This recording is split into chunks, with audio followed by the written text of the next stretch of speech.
Di dunia ini sudah nggak ada yang ditakutkan Veldora. Dia sudah memahami hukum dunia ini dengan menggunakan All of Creation and Shaker of Truth, yang dengan kata lain, Veldora bisa menggunakan sebagian kekuatannya tanpa kesusahan, Pak. Dari sudut pandang Veldora, monster-monster itu terlalu takut untuk menyerang. Bagi Veldora, semua hewan-hewan yang besarnya nggak ngotak dan mengerikan itu hanyalah bagaikan tikus, kucing, anjing, burung, atau ular biasa pada umumnya. Sedangkan Karman tetap saja ketakutan dan dia menyerang dengan Gatling plasma miliknya. Tapi tetap saja semuanya sia-sia. Karman dan anak buahnya terus menyerang hingga mereka kehabisan amunisi. Dan setelah itu mereka menyerah. Mereka memilih untuk mundur ke dalam penghalang lagi. Namun saat Karman mundur, salah satu monster harimau mengejar Karman. Dan monster itu lupa jika ada sebuah penghalang. Dan saat monster harimau itu menyentuh penghalang, monster itu langsung menjerit kesakitan. Zaza pun kaget dan bertanya kepada Veldora tentang kejadian ini. Namun Veldora nggak peduli dengan pertanyaan Zaza, karena menurut Veldora percuma saja menjelaskan sesuatu kepada orang yang nggak pernah percaya.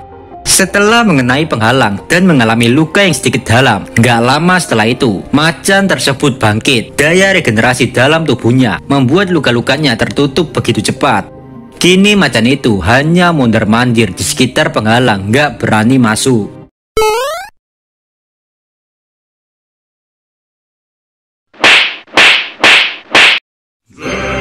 Yari.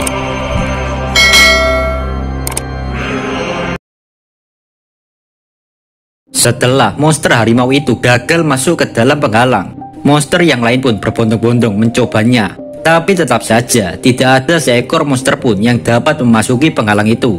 Tiba-tiba ada salah satu monster bisa masuk penghalang tersebut, dan itu adalah seekor ular raksasa. Veldora yang melihat hal itu tertawa. Wahahaha, Minasan, jangan ganggu aku. Aku ingin mengurus yang satu ini sendirian. Anak-anak yang melihat kejantanan Veldora, mereka berkata, Veldora sama emang keren habis. Seketika telinga Veldora berdenyut. Berkat corakan anak-anak itu, Veldora makin bersemangat. Namun Zaza dan Karman menasihati Veldora agar tidak nekat, karena Veldora nggak mungkin bisa mengalahkannya. Menurut mereka berdua, lebih baik urusan ini diserahkan pada Beretta saja. Veldora merasa diremehkan. Veldora pun berkata, ku beritahu kalian berdua, aku lebih kuat daripada Beretta. Jadi Pak, ada alasan kenapa Veldora awalnya menyerahkan urusan baku hantam kepada Beretta sejak awal kedatangan mereka di dunia lain ini, yaitu agar Veldora memiliki waktu untuk memahami segala hukum alam di dunia ini. Dan saat Veldora sudah mengetahui ini, tugas Beretta tidak lagi bertarung, melainkan hanya fokus melindungi Ramirez saja.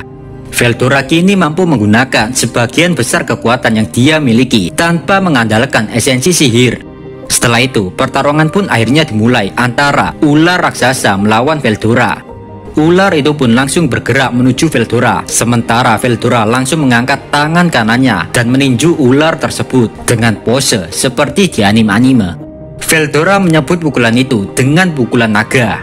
Ramirez dan Beretta hanya bisa ngakak Pak melihat kekonyolan Veldora menamai jurusnya itu.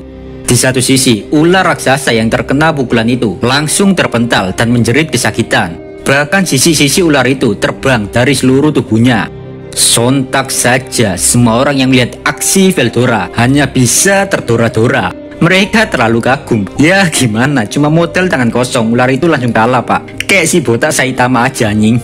Bahkan banyak orang dewasa ngerasa kekuatan Veldora melebihi Michele. Dalam sejarah dunia lain, gak ada yang pernah bisa ngelawan monster-monster ini hanya dengan tangan kosong. Mata anak-anak semakin berbinar-binar. Mereka semakin kagum dengan Veldora. Veldora sama kau yang terbaik. Veldora sama kau yang sangat keren. Veldora sama kau luar biasa, ucap kekaguman anak-anak. Suara dalam hati Veldora berkata, akhirnya inilah yang kutunggu-tunggu. Tidak ada lagi yang dapat menghalangi jalanku untuk bersinar. Di situ Veldora berkata kepada ular itu, aku sangat menyukai keberanianmu menantangku, dan kini kau akan menjadi teman bertarungku karena aku akan melatih jurus-jurusku yang baru. Saat mendengar hal itu, ular tersebut tiba-tiba mendesis sangat keras. Entah itu sinyal atau manggil bantuan, tapi yang pasti seketika itu juga monster-monster yang lain berdatangan. Mereka bersatu masuk ke dalam penghalang secara bersamaan.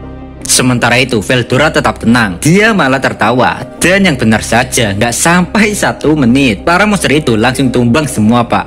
Padahal Veldora modal tinju, tendangan, dan sundulan kepala doang pak.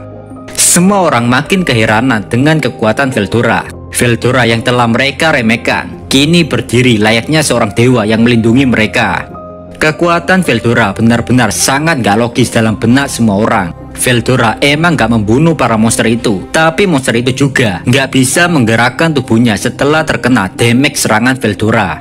Jadi pak, 19 monster itu kalah pak dengan Veldora gak sampai 1 menit. Dan kini di situ hanya tinggal ular raksasa saja.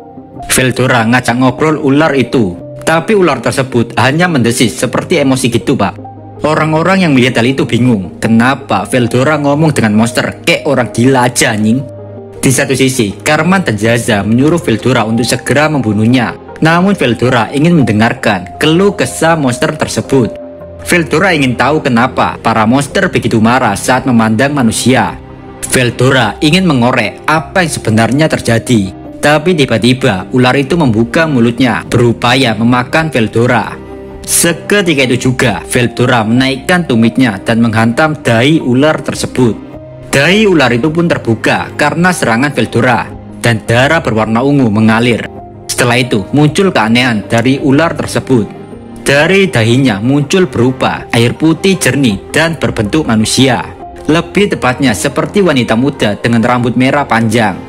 Veldora, Ramirez, dan Beretta mengatakan kepada semua orang jika sebenarnya Super Beast bukanlah berasal dari kucing, anjing, atau hewan yang lain, melainkan mereka adalah manusia. Sontak saja semua orang yang mendengar fakta tersebut terdiam 1000 bahasa. Dan alasan Veldora bisa mengerti ini karena Veldora menggunakan transmisi pikiran kepada mereka. Menurut kacamata Veldora, ular ini memiliki dendam kusumat kepada manusia karena saat dirinya dulu menjadi manusia, dia dikhianati dan ditinggalkan oleh seorang kekasih dan orang yang dia percayai, dan hidupnya berakhir menjadi subjek percobaan. Para ilmuwan melakukan eksperimen dengan tujuan ingin menciptakan manusia yang dapat bertahan hidup di segala lingkungan. Saat mendengar hal itu, Zaza, Karman, dan orang dewasa yang lain wajah mereka pucat. Mereka semua yang awalnya menganggap Super Beast adalah makhluk yang mengerikan, tapi ternyata monster-monster itu kemungkinan adalah orang-orang terdekat yang telah menghilang dari kehidupan mereka. Karman pun terketuk hatinya dan dia menyuruh Veldora agar tidak membunuh monster-monster tersebut, melainkan Karman menyuruh Veldora untuk melepaskannya saja. Di situ Karman mulai mendekati ular tersebut. Seketika itu juga ular itu langsung ingin memakan Karman, tapi Veldora langsung menyerangnya. Veldora memperlihatkan kepada Karman jika apa yang ada di depan mata mereka adalah monster, bukan manusia lagi. Karman menyadari hal itu, namun tetap saja Karman gak rela jika mereka dibunuh. Dari dekat, ular itu semakin diperhatikan, memang mirip wanita yang bergabung dengan ular. Karman menduga jika adiknya ada di antara para Super Beast. Karman pun berteriak dan memohon kepada Veldora untuk melepaskan para Super Beast. Gak lama setelah melihat Karman memohon-mohon, pasukan Karman pun melakukan hal yang sama. Veldora pun mengabulkan permintaan Karman.